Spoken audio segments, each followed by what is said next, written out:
The CAD function split piece doesn't work for mirror pieces. If you try it, you get an error message, mirror line found. If you want to split a mirror piece, use the macro split pattern from the menu 0AY split trim instead of the CAD function. Select the split line with the left mouse button. Click again with the left mouse button in order to end the macro.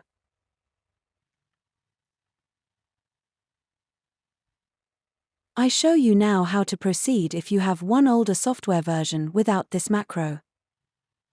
You will first have to deselect the mirror line. Use for this the function mirror piece deselect mirror line. Then you can split your piece. And then you have to define the piece as mirror piece again with the function mirror piece select mirror line.